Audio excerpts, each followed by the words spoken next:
àrólé olódùmarè ọlọ́run ò lè rẹ́jọ́ oko dá ẹ̀yin láwáyé oníṣòro ẹjọ́ bó ṣe dá fọlọ́run ọba ìsọlọ́mọ́nì ṣe láyà tó tún dá lé rẹpẹtẹ ìsẹ́ni tó lọ́lá tó ọlọ́gbọ́n rẹ̀ ò sí láyé bí odò ọ̀la kódà ó tún rojú rere ọlọ́run ó dẹni bí ọkàn olódùmarè bí ènìyàn kọ́ lọ́lọ́run omi funfun láti inú ẹ̀pọ̀n ló ń padà tó dídí ọmọ ìyanu yanu yanu ọlọ́run ayérayé ìyanu lọ́rọ̀ rẹ ìyanu lọ́rọ̀ rẹ ìyanu lọ́rọ̀ rẹ ọlọ́run ayérayé ìyanu lọ́rọ̀ rẹ ìyanu lọ́rọ̀ rẹ ìyanu lọ́rọ̀ rẹ ọlọ́run ayérayé ìyanu lọ́rọ̀ rẹ ìyanu lọ́rọ̀ rẹ ìyanu lọ́rọ̀ rẹ ọlọ́run ayérayé ìyanu lọ́rọ̀ rẹ ìyanu lọ́rọ̀ rẹ ìyanu lọ́rọ̀ rẹ ọlọ́run ayérayé.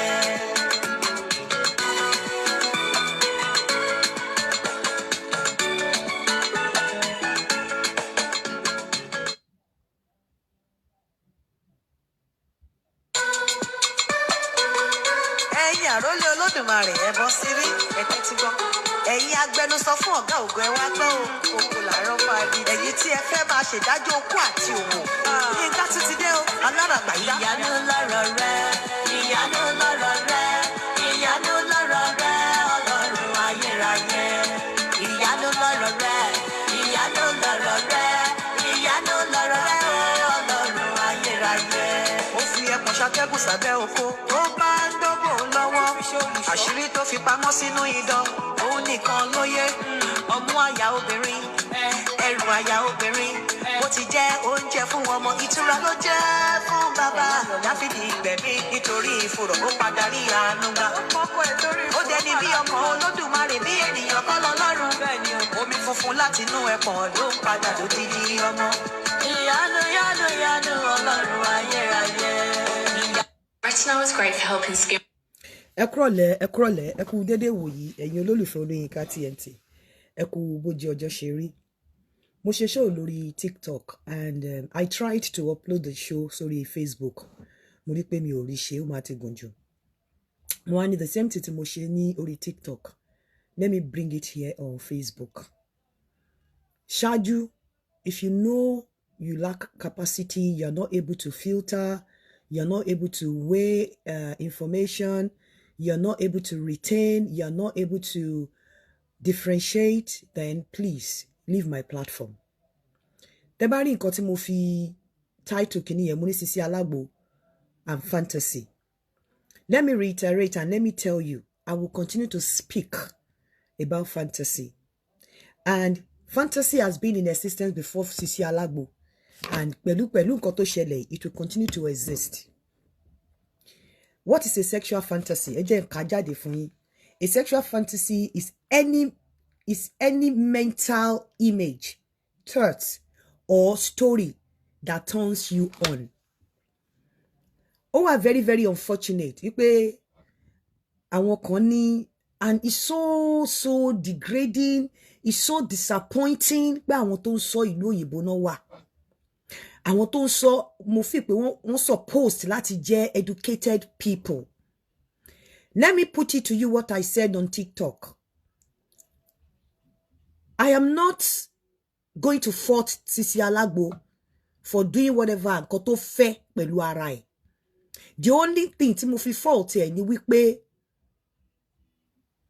ó wà careless. Mi ò ní fault anybody for engaging in any fantasy that suits you, that you love to engage in. But I can only advise you not to be careless. If you know you cannot protect any videos at all, don't take videos.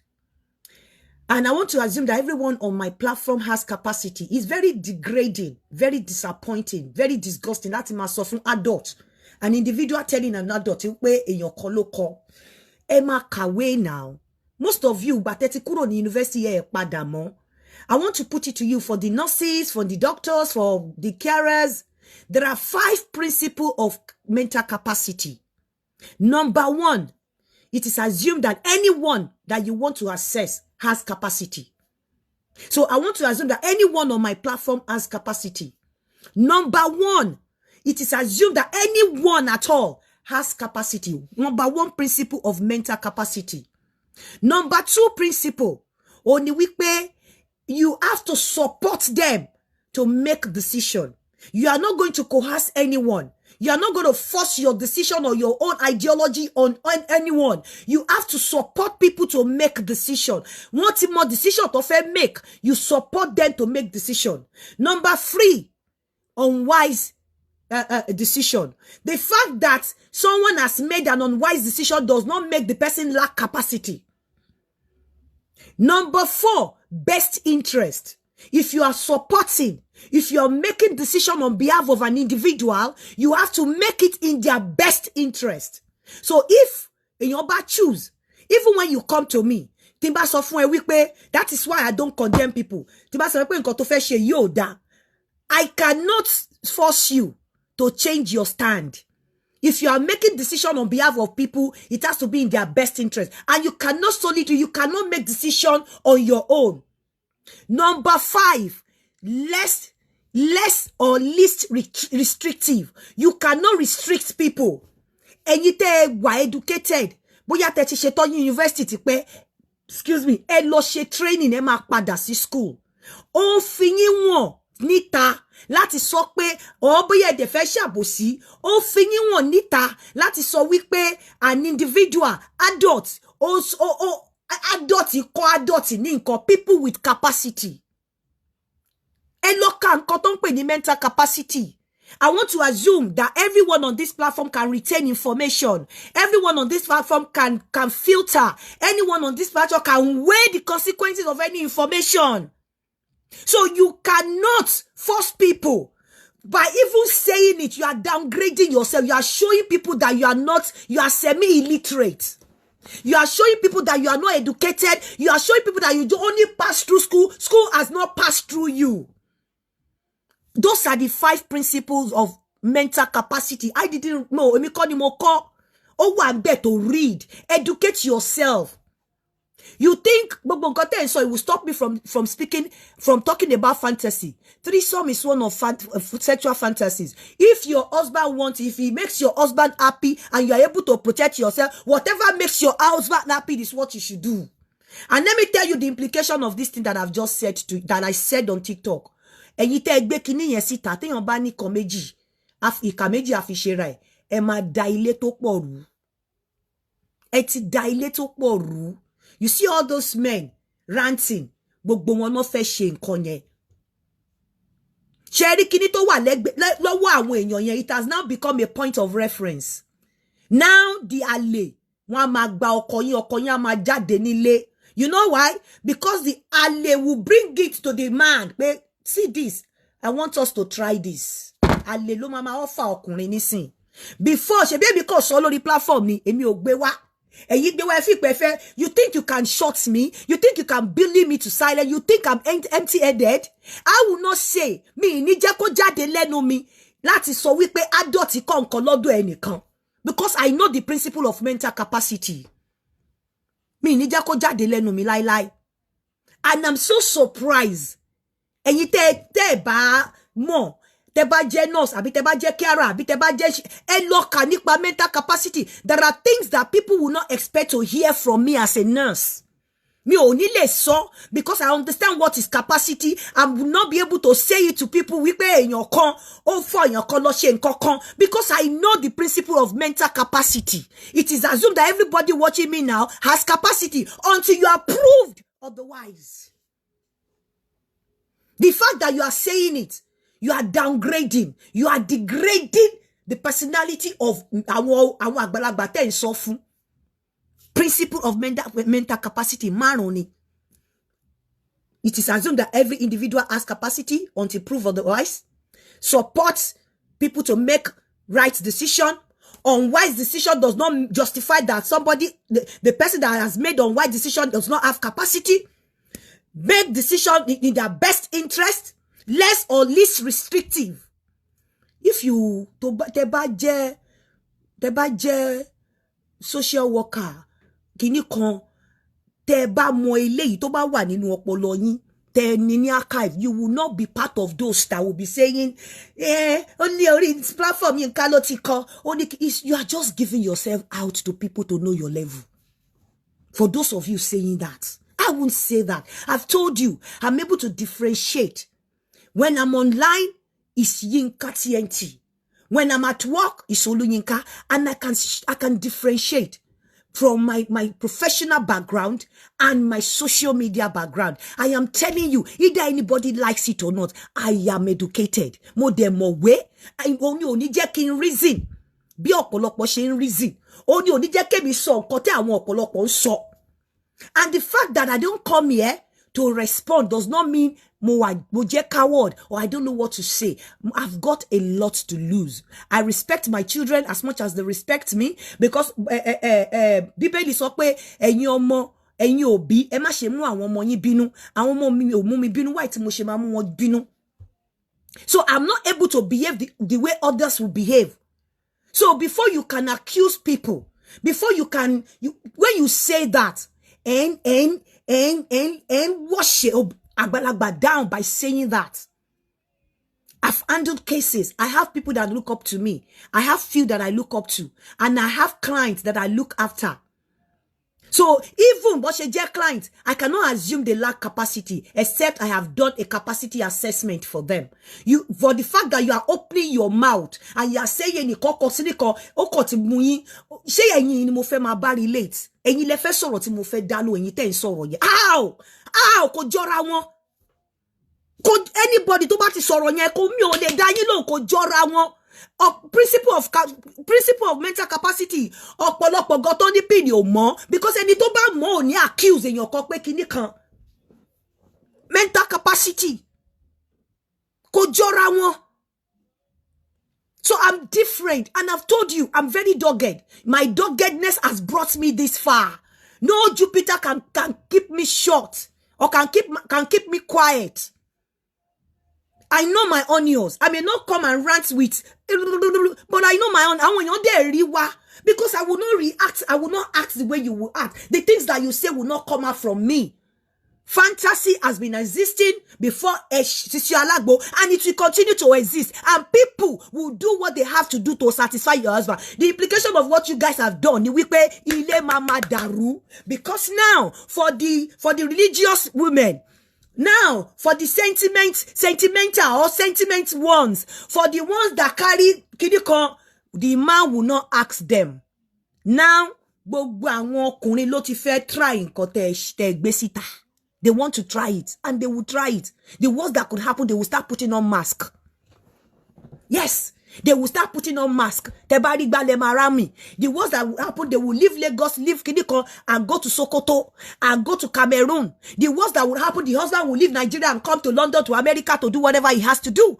The worst that could happen, the husband will leave London, go to Nigeria to do whatever he has to do. And now, even all those men you see ranting, you want the coke.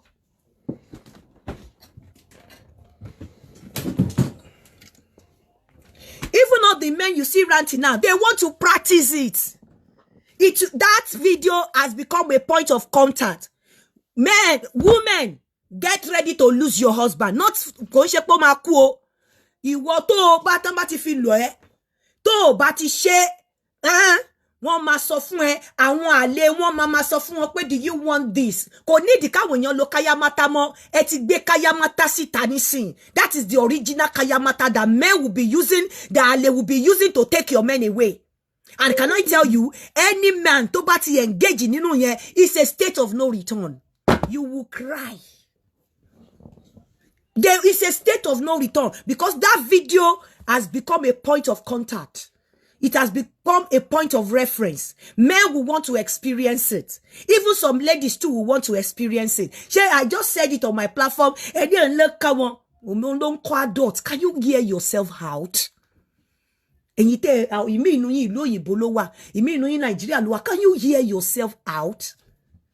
And you, down.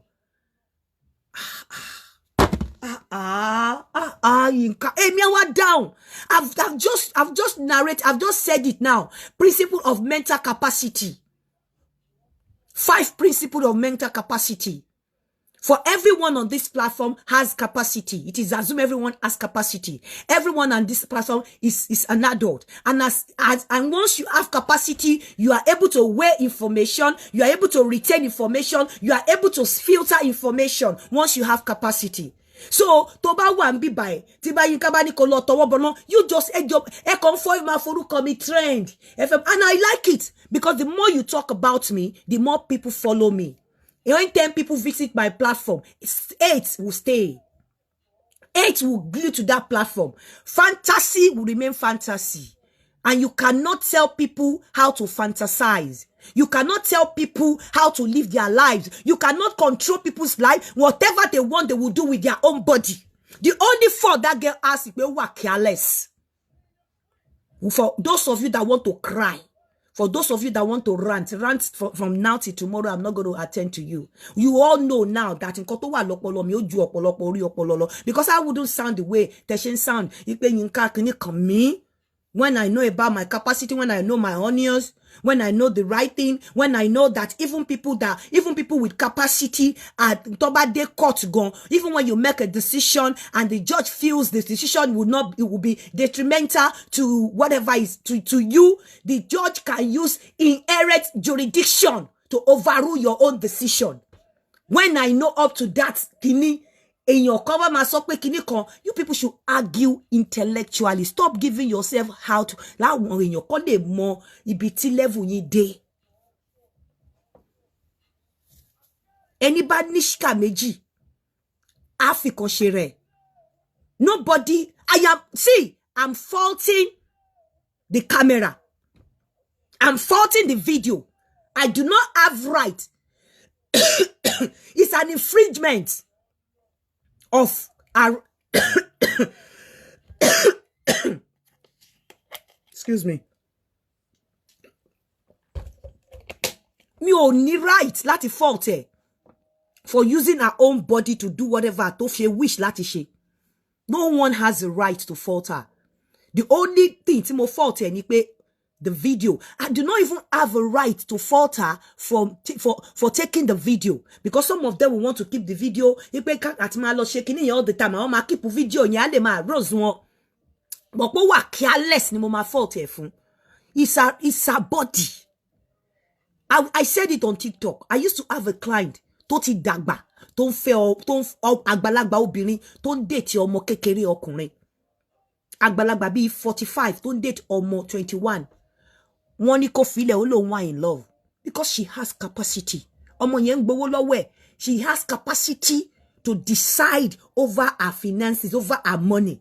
She has capacity to spend her money the way she likes. She has capacity to go into any relationship she wishes to go into. So nobody can stop her from dating. Yet, Bobo ye wa abusive, physically abusive to her. Financially, abuse her. But ọmọ yìí sọ pé ṣé òun ò ní filẹ̀. Tó bá jẹ́ yín ni, ó fọ́gbọ́n ẹgbẹ́ ìyá ẹ̀, ẹgbẹ́ ọmọ ẹ̀ ló ń fẹ́, kini kan. Go and study. Stop giving yourself out to people. It's not by coming to abuse. It's not by coming to curse. It's not by coming to rant. It's not by coming to attack. Go and study. Ṣé àwọn tó máa kọ̀ọ̀kan. Tó máa kọ̀ọ̀kan tèmi ni máa tukọ̀ fún wọn tí mo máa send ẹ̀ padà sí wọn. Ṣé àwọn ló máa sọ̀rọ̀ sí èmi tó máa dùn èmi. Tó máa dùn èmi. Go and study. You cannot say an individual adult. Ipe on kon adult. It's very degrading. See adult yẹn. Ẹ ti sọ di ọmọdé. Abuse ni, if you don't know, abuse ni. Emotional abuse ni. To be saying pe adult in kon abuse ni, if you don't know. Tó bá jẹ́ adult tó mọ nǹkan tó ń ṣe tó wà ní ìkànnì yìí, á take yín up gbogbo nǹkan tẹ́ ń ṣe yẹn. Tó bá jẹ́ adult ni tó wà ní bí báyìí, ipe ìwòwò ẹ̀ kò kàn yín. Kò ń ṣe problem yín kò kàn yín. Òun ló lára ẹ̀, in tó kàn yín ni bó ṣe bọ́ síta lọ́wọ́ ẹ̀. You cannot tell people how to fantasize. Fantasy wà nínú ìwé, and one of those things no wà nínú nǹkan tó wà ní fantasy. You cannot tell them. Now, That video, ó máa ba ilé jẹ́, because it has now become a point of reference. It has become a point of reference. And every man that has that video, I can tell you categorically will want to try it out. I swear to God, every man that has that video, I bet me ni mo tún gbé video síta, will try it out. That kind of video should have been a video to pé ẹ máa hot kò ní jáde rárá. Tẹ́ni bá ní, tó bá ní kà méjì á fi kan ṣe ra ẹ̀. Ẹ̀yin ìyàwó ilé, mo pity yín, ẹ gbà. Àfi tó bá wà open minded. Èyí tó bá wà open minded tó dẹ̀ wà exposed. Èyí tó wà open minded, fàkátì ẹ gbà. Because the ale will introduce you to your husband. The ale, even your husband, tí ó ti rí video yẹn, the ale will take it to your husband. Wọ́n need the kaya mata mọ́. Wọ́n need agadangodo mọ́. Agadangodo nìyẹn ó ti dé. Agadangodo tó fún mama mọ́kùnrin nìyẹn. That is the real agadangodo. That is kaya mata. Because all these men only, and I can tell you for free, or out of 100, it only video yẹn, 80 fẹ́ try yẹn. I can tell you for free, out of 100 obìnrin tó ní video yẹn, 50 fẹ́ try yẹn. What can you do to that? That video has become a point of reference. That video will break so many homes. A lot of homes will be broken over that video. Especially, àwọn ilé tí wọ́n bá ní a very free mind. Ilé tí ọkùnrin bá mọ̀ pé ìyàwó òun wà rigid, ìyàwó òun wà flexible, kò ní bá sọ, ó máa bọ́ síta ni. And once a man starts that, once a man tó bá ti engage in that, forget it, is a state of no return. What can you do to it? And I will continue to say, fantasy is fantasy. Whatever makes you happy, whatever keeps you with your husband, I am not encouraging you to go do it out there, but whatever makes you happy with your husband, do it. Any fantasy that keeps you happy, that is not detrimental to your health, that you have done your risk assessment, and you don't owe anybody explanation, is between you and your man, do it. I'm telling you, that video has come to stay, and it has become a point of reference. You all feel pé ẹ fi video yẹn ẹ rò pé kíní nìkan lẹ ń ṣe, ẹ ṣe gbogbo ẹ̀yin ìyàwó ilé ẹ ṣe báyìí. Ẹni mo sọ bẹ́ẹ̀ because àwọn ọkọ yín gbogbo wọn náà ní video yẹn lọ́wọ́. Wọ́n dẹ̀ ti mọ̀ pé ìgbádùn, either you like it or not, ìgbádùn ni. Bẹ́ẹ̀ ni, wọ́n ti rí pé ìgbádùn ni. Wọ́n máa ṣe. Wọ́n á dẹ̀ fi lọ̀ yín. Èyí tó bá tọkọ ẹ bá rí pé ó wà flexible. Tọkọ ẹ bá rí pé wà flexible, ó ní open mind, ó wà exposed. Wọ́n á sọ fún. Èyí tó bá ní sọ fún, àlè gan máa introduce ẹ̀ sọ́kọ yín tó bá rí pé ọkọ tó dá tó fẹ́ gbà ni. And once a man starts it, it's a state of no return. Ẹ try láti expose. Bóyá ẹ máa fi ṣe content ni o, ẹ máa fẹ́ fi drag èèyàn, I don't understand. I've always told you here, my level of exposure also surpass a lot of people. I'm not one of those that came to London with 6 months visa. I have multi-travel almost all over the world. Kí tó decide láti stay síbí. When I chose here, mo ní other choices, mo ní other places tí mo lè stay. Mi ò ń ṣe the type tó wá jókòó pa lórí visa of 6 months. No. Kí tó stay síbí, mo ti wá bí more than 50 times. It could be by my work, more than 100 times gone. Kí tó wá bí, kí tó stay síbí. Ṣàṣà nílùú tẹ́ máa sọ tí mi ò mọ̀. So, mo kọ Ọlọ́run kọ dá mi lẹ́ni tó cool, tó wà jẹ́jẹ́ ni, tí ò fẹ́ wàhálà. Because mo mọ létí mo ti jáde, and I've got a lot to lose. I love my children. They've never brought me sorrow. They've never brought me ìbànújẹ́. So I think mo hó wọn láti má fún wọn ní ìbànújẹ́. So don't think bóyá mo jẹ́ coward. Mo ní nǹkan láti lose ni. I've got beautiful, stressless children. Mo ní nǹkan láti lose. Àwọn ọmọ mi ò bà mí lórúkọ jẹ́ rí. Mi ìdẹ̀ ní jẹ́ pé mo wá bà wọ́n lórúkọ jẹ́. So mo ní nǹkan láti lose. It's not that I'm stupid. And mo dẹ̀ wò pé àwọn wo ni mo fẹ́ response.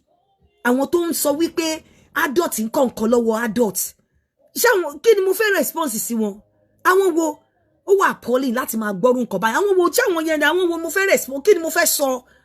Kí la fẹ́ jọ fẹ́ máa sọ? Reasoning wa kò lè dọ́gba láyé. Àwọn wo ni mo fẹ́ máa response? Tell me. Àwọn wo ni mo fẹ́ máa response? Kí wá dúró kí máa respond? Never. Mental capacity tí mo sọ yìí, ọ̀pọ̀lọpọ̀ lè má mọ̀. Because tó bá mọ̀, nobody will open ẹnu láti sọ pé adult kọ̀ọ̀kan lọ́wọ́ adult. And the moment you do that, let me tell you, people are watching. What comes out of your mouth, some people will use it to judge your level. Somebody like me, people are watching. They see you.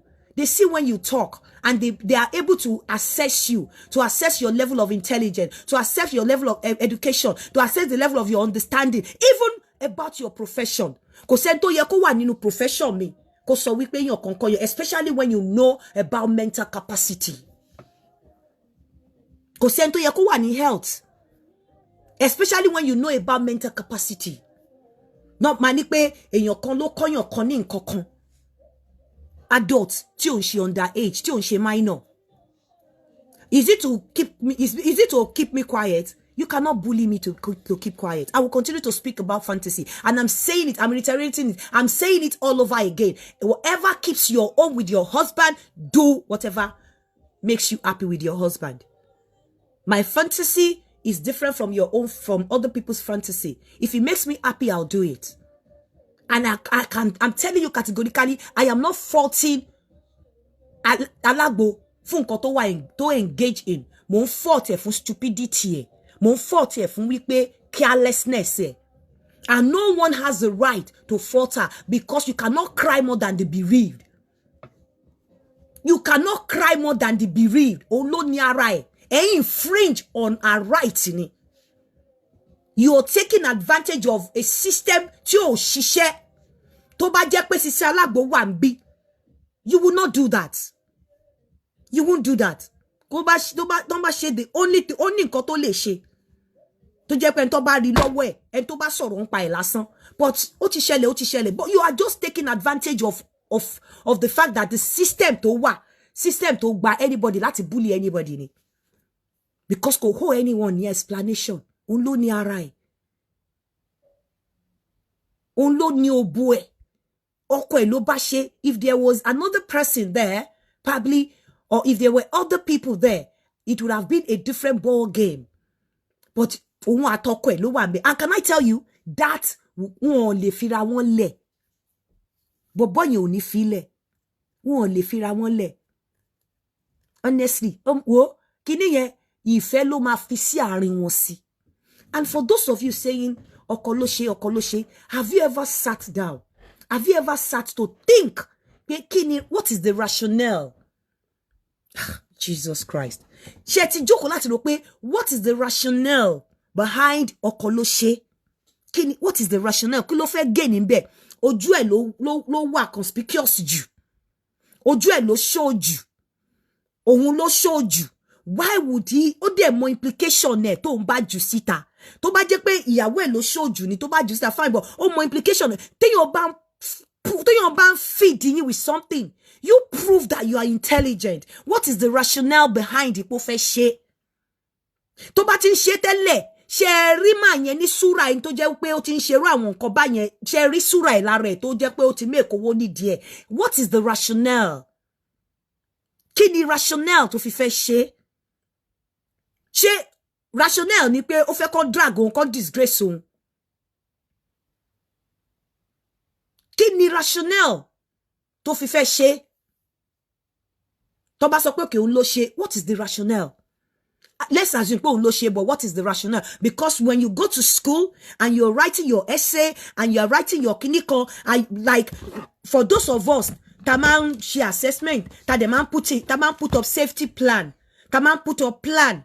When you put up a plan, you have to write the rationale behind the plan that you have put up. What is the rationale behind it? When they feed you with things, always think outside the box. Engage your brain. Reason like an intellectual. Don't swallow, don't chew everything that is given to you. Because nígbà míì ẹ lè purge. Nígbà míì ó lè upset inú yín. So it's not everything that they give you that you just swallow. At times you will sit down and you know, reminiscence and think about the things they want saw. What is the rationale behind bringing it out by himself? What is the rationale? So for those of you, I will not stop talking about fantasy, especially when it's written. To one in no way. Anybody lole fantasize, and you cannot stop people from fantasizing. And you cannot ask question about ẹni tó jẹ́ pé òun ló ní ara ẹ̀. The only thing tí mo fi fault tí mo fi ń bẹ àwọn èèyàn ni pé because ó wà careless, maybe the video makes you feel uncomfortable, then ẹ̀yin èèyàn ẹ má bínú sí. I am not begging because she engaged herself in such thing or because she made that video. I'm begging because oh careless. And their video make a lot of people uncomfortable. Emma binu. But can I tell you, video ma break illegal. Because that video has become a point of reference to men and even to some women. That video, àwọn àlè tó ṣì ń jí ọkọ yín dó, wọ́n á fi video yẹn gba ọkọ lọ. Àìmọye ọkọ tó máa misbehave sí nínú ilé nítorí video yẹn. Àìmọye ọkọ tó máa pàyàwó ẹ̀ tì lórí dídó. Of course, apart from the open-minded ones. Can I tell you, out of 100 men that tó ní video yẹn, 90 fẹ́ practicalize nǹkan tí wọ́n rí nú ẹ̀. And out of 100 women, 50 fẹ́ practicalize nǹkan tó rí nú ẹ̀. I'm telling you. So there are things that for my good friends, I will continue to keep quiet. And my keeping quiet does not mean that I'm a coward. I need my sanity. I'm very, very meticulous about about handling my duties, my task. Very meticulous, very diligent. And I need my sanity to do a lot of things that are objective, things that will turn around people's lives, not trivial issues to move anything. And I can see that a lot of people coming after me are not the kind of people or are not set of people that I can really engage with. That is the truth. So no matter what you say, for those of you that want to cry after this show, you're free to cry. For those of you that want to cry, you can get a bucket and cry into the bucket. I don't give a saucepan. At the end of the month, I work diligently. I go for training. My manager recommend me from training from time to time. I just finished a training yesterday. I started the play for yesterday. Can I shock you? I'm on the route to my band 7. So it doesn't matter the years I came into this country. What matters is what I have here and how I've been able to do my work, diligently. So if a boss can look up to you and say, oh, I know anywhere you work now, any team you work with now, I can beat my chest that you will do well. I will teach you. So can I tell you, for those of you, level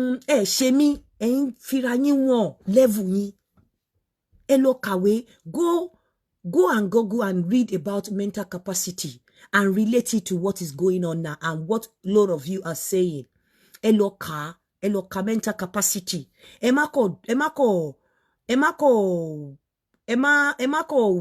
Doromino. Go and read about mental capacity. It's not about coming online and speaking in English. It's not about coming online. People, when you talk, people will assess you. They may not say anything. They may not be able to say anything. But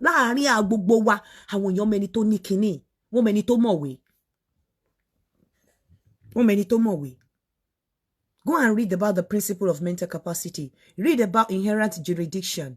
Read about causative nesogs. Read about then you would understand. Commit blunder. Not to me, intellectual blunder, then commit. People will see you, and a lot of people will be disappointed, but they are not able to talk.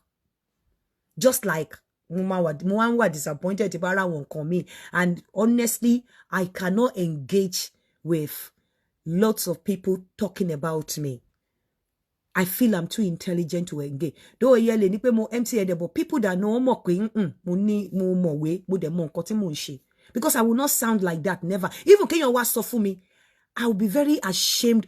It won't be easy for me to say it out. Yeah. Oh my was so for me, pay your con lo con. Oh my was so for me. I won't be able to say it. Because of my understanding about capacity assessment. Mi ò ní lè sọ.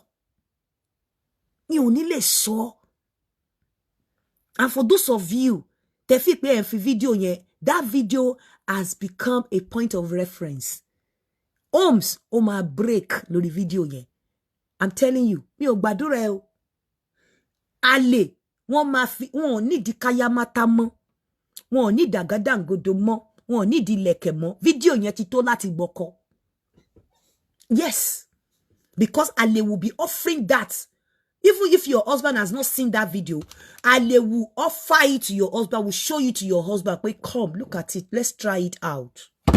Àwọn èèyàn kan máa fi video yẹn ṣe soapy, àwọn kan máa fi dóra wọn, àwọn kan á dẹ̀ fẹ́ try, àwọn máa try ẹ̀. Ṣebí ẹ̀yin ò rí picture lọ́dọ̀ mi, ẹ kàn gbọ́ ohun tí kì í ṣe mi ni mo sọ, tó jẹ́ pé àwọn èèyàn tó ń ṣe náà sọ. And now you have brought out the video. Congratulations. And you will see meme. And for those of you waiting for my Iwowo, you will wait till thy kingdom come. Just like I said on TikTok, when I didn't use phone throughout my university days. Phone were available anytime me lost in university. You will wait till láti rí Iwowo mi o. You will wait to go. You ti rí story mi. Ẹ ń wá Iwowo. Ẹ kọ́kọ́ wá story mi náà kẹ́ tó rí Iwowo. Ẹ kọ́kọ́ wá story past mi náà. Ẹ kọ́kọ́ wá my dirty past. Then you start looking for Iwowo. Look for my dirty past first. Before you start looking for Iwowo. Start from the story. But can I tell you, for those of you that want to cry, cry. I'm not going to answer you. You know why? Because you are not seeing the same trend. But no. I will never engage with such people. I will never give you opportunity to engage with me. I will never respond to whatever you have to say. Because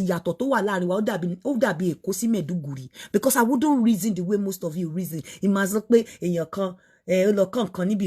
don't. When I know principles of mental capacity,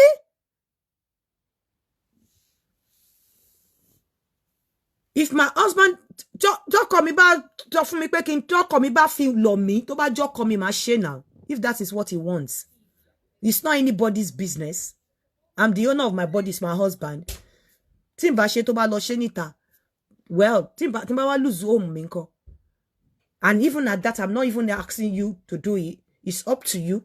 You know how your house is important to you. So men will not, if it may, even as much as mo so a lot of ọkùnrin ló máa ṣe, ọkùnrin mi ó máa irritate.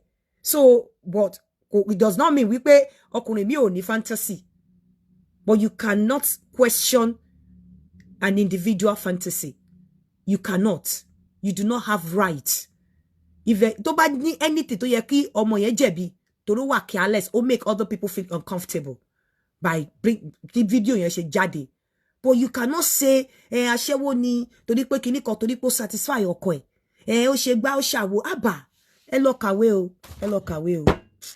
It's not bad because a lot of people finished from university 20 years ago and you refuse to upgrade or update yourself. Honestly, ẹ padà sí school o. Ó wà very important o. I'm always doing me adbi ló máa fi no oṣù kan kí má ṣe training méjì. Honestly, for those of you that want to rant and cry over this video, you know I don't really care. I don't care.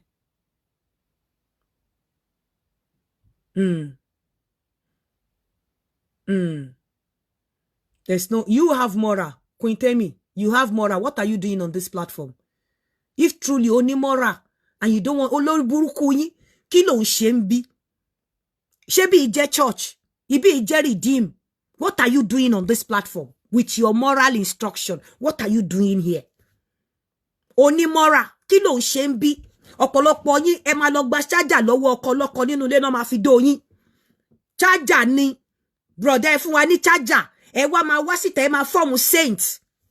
ọ̀pọ̀lọpọ̀ yẹn dókó ọ̀rẹ́ yín ẹ máa wá síta ẹ máa fọ́ọ̀mù saint ẹ dókó àbúrò yín ẹ máa wá síta ẹ máa fọ́ọ̀mù saint kí lẹ ẹ̀yin tẹ́ ẹ dókó ọ̀rẹ́ àtẹ̀yin tẹ́ ẹ dókó bọ̀dọ̀ oníchájà nínú ilé àtẹ̀yin tẹ́ ẹ dókó àbúrò àtẹ̀yin tẹ́ ẹ dó ìyàwó àbúrò ọ̀rẹ́ ìyàwó yín àtẹ̀yin tẹ́ ẹ dó ọkọ ọ̀rẹ́ yín àtẹ̀yin tẹ́ ẹ dó àbúrò ìyàwó yín kí lẹ fi yàtọ̀ sáwọn tó ń ṣe threesome àní tẹ́ ẹ bá ti ní tí fùrọ̀ yín bá ti ń rùn ẹ má máa wo fùrọ̀ onífùrọ̀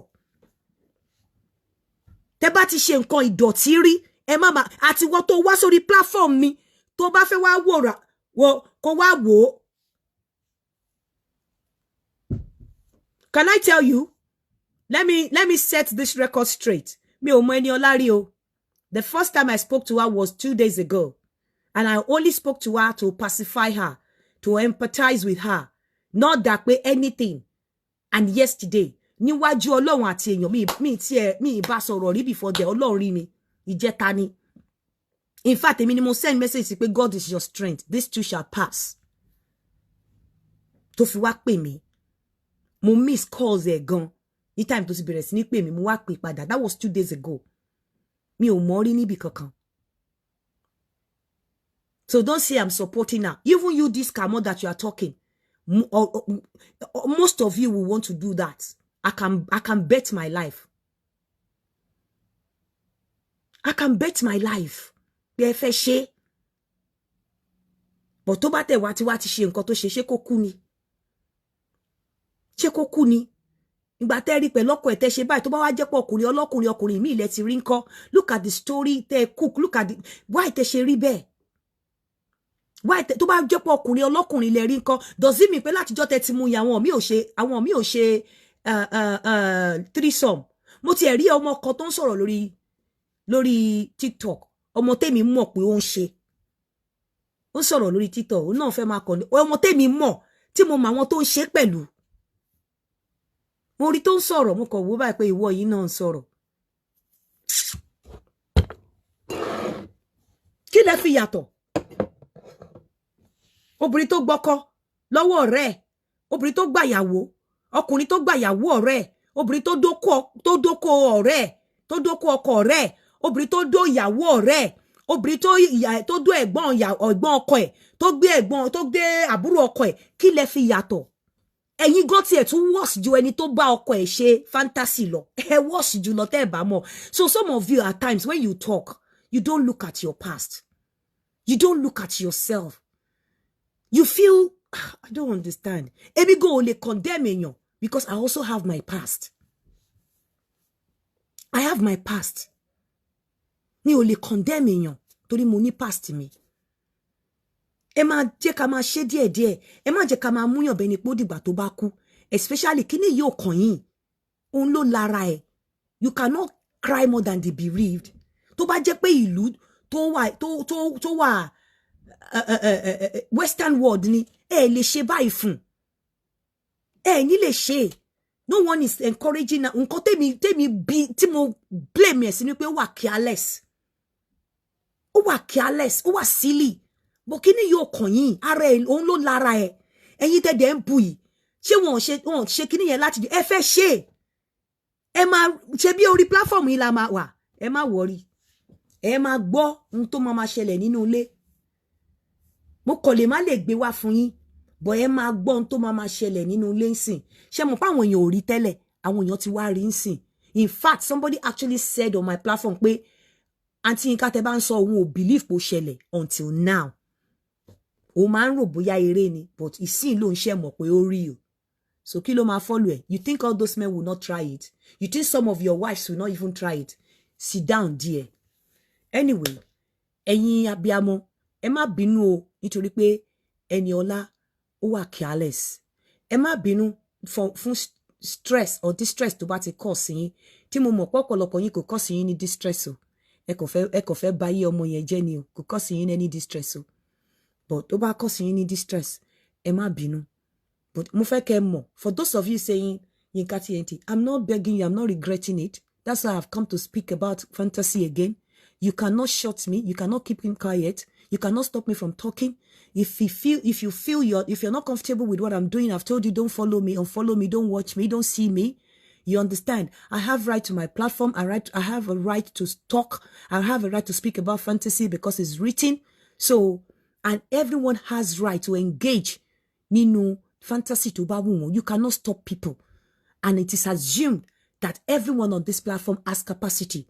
If you do not have capacity, and if you know you are struggling with your capacity, you can speak to me, then I know the kind of support. I am only going to support. I cannot coerce you. I cannot force you to take to my own principle. It's not possible. If you make unwise decision, maybe you think the decision you have made by watching me is unwise. You can also talk to me. I can support you. So, and I will support you in your best interest. So for those of you shouting Yinka Elokawe, it's not by speaking English. When you talk, when you engage in discussion or conversation, people will know. Don't make fool out of yourself because you want to run people down. Saying you're putting yourself out there. Your level. It's only an unskilled person or semi-skilled person that will sound like that. The fact that we're educated. So even if you're not educated, keep it to yourself. I'm not scared. Whatever is being said about me is not moving me. It does not move me. It does not pick me. But if you think I'm going to respond to whatever you have to say, you know why I'm not responding? I cannot engage with you. I know most of you in sorrow. I think you're seeing the same level when it comes to being intellectual or intelligent. Ask me only sorrow. And you find me. God bless you. For those of you that want to rant after this show, that want to cry, you can get a bucket and cry. I sign out. Ekale.